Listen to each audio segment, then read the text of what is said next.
Il croyait que son fils dépérissait lentement à cause d'une mystérieuse maladie, mais un garçon de 11 ans entra nerveusement dans son bureau, tremblant, et murmura des mots qui le figèrent complètement. « Ta petite amie ne laisse pas ton fils bouger les jambes, et elle mélange des choses étranges dans sa nourriture. » Ce qui commença comme le pire cauchemar d'un père se transforma bientôt en un secret terrifiant entre les murs de sa propre maison.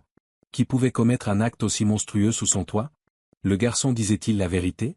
Restez avec nous jusqu'à la fin de l'histoire d'aujourd'hui pour le découvrir, et n'oubliez pas de vous abonner à notre chaîne. Dites-nous aussi dans les commentaires de quelle partie du monde vous nous écoutez. André Costa, un homme d'affaires de 42 ans, était assis dans son bureau à la Villa Costa, à Casquet, fixant des contrats qui ne retenaient plus son attention.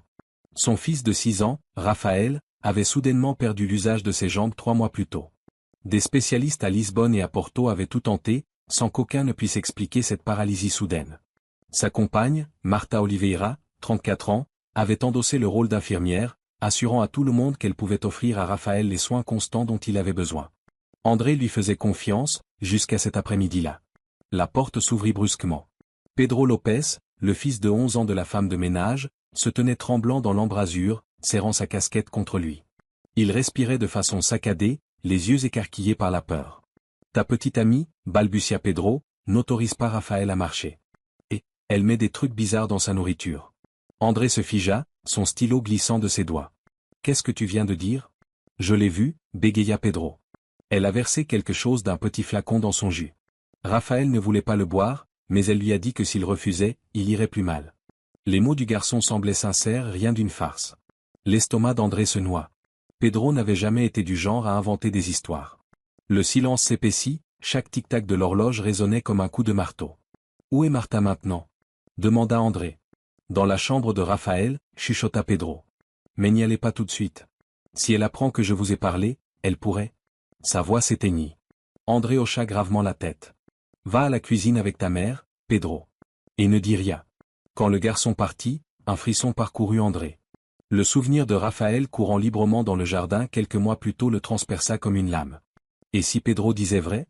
Et si la femme qu'il aimait faisait du mal à son fils? Du couloir vint un léger coup à la porte. « Chérie ?» La voix de Martha était douce, sirupeuse. « Raphaël se repose.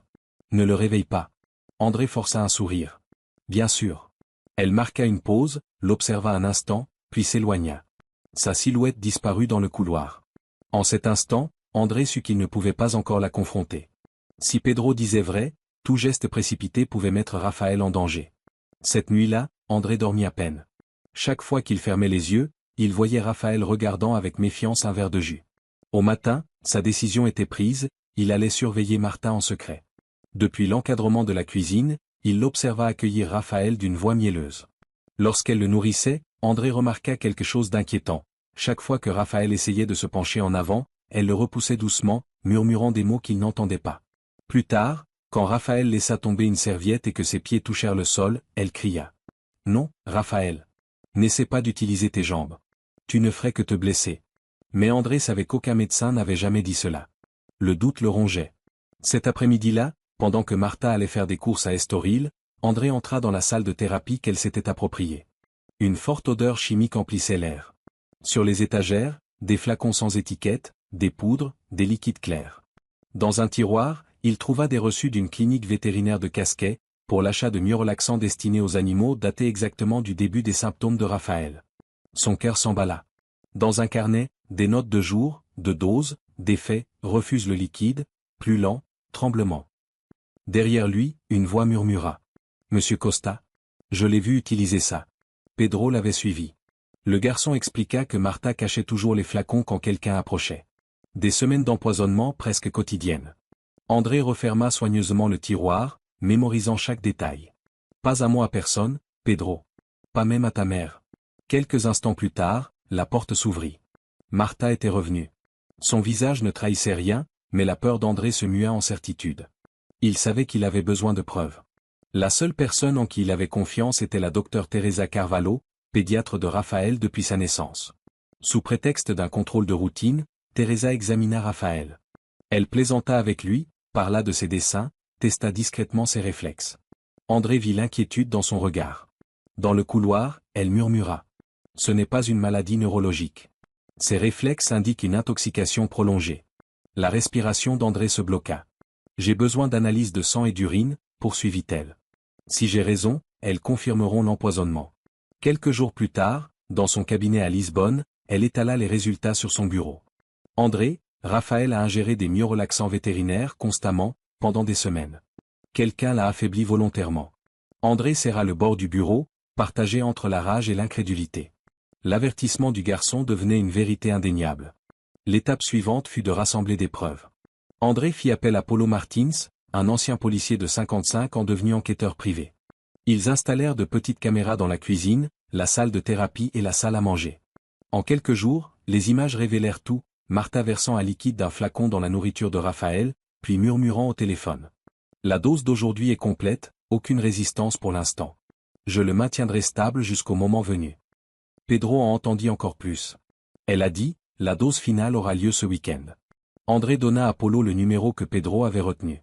Il fut relié à des téléphones jetables utilisés par des réseaux criminels. L'enquête révéla un schéma terrifiant. Ces dernières années, plusieurs familles portugaises aisées avaient vu leurs héritiers soudainement paralysés. Martha apparaissait sur des photos à leur côté, toujours proche, toujours digne de confiance. Ce n'était plus seulement une trahison. C'était un réseau. André, Paulo et Teresa mirent au point un plan. Ils feraient semblant de partir pour un voyage d'affaires urgent, laissant Martha seule avec Raphaël. Les caméras et la police seraient prêtes. Le jour venu, André embrassa le front de Raphaël, annonça son départ et s'éloigna pour revenir aussitôt se poster non loin de la villa avec les agents. À l'intérieur, Pedro observait depuis l'ombre tandis que Martha préparait un plateau, soupe, jus. Un petit flacon apparut. Elle remplit une seringue et versa le liquide dans le bol, remuant calmement. La voix de Teresa retentit dans la radio de Paulo. Confirmation. Elle altère la nourriture. Intervenez. La porte vola en éclats. André, Paulo et deux officiers surgirent. Martha resta figée, tenant la soupe. C'est fini, dit André d'une voix glaciale. La police confisqua le flacon. L'enregistrement de Pedro montrait tout. Son masque tomba. Avec un sourire glaçant, elle murmura. Tu crois avoir gagné, André? Mais je ne suis pas la seule. C'est bien plus grand que tu ne l'imagines. Son arrestation ne fut que le début. Les enquêteurs suivirent la piste des reçus, des contacts et des appels. Des perquisitions à Lisbonne, Porto et dans l'Algarve démantelèrent un réseau qui visait les héritiers de familles fortunées. Les gros titres explosèrent, un réseau empoisonnant les enfants de l'élite portugaise démantelé. Les preuves de la Villa Costa furent cruciales. Mais André ne pensait qu'à Raphaël. Au centre de réhabilitation des Alquatao, Raphaël commença un traitement de désintoxication. La docteure Teresa supervisait sa thérapie, perfusion, compléments, exercices. Peu à peu, il retrouvait des forces.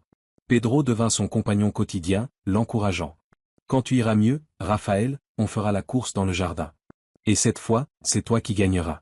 La première fois que Raphaël réussit à donner un coup de pied dans un ballon, André pleura silencieusement dans un coin. Pas à pas, son fils revenait à la vie.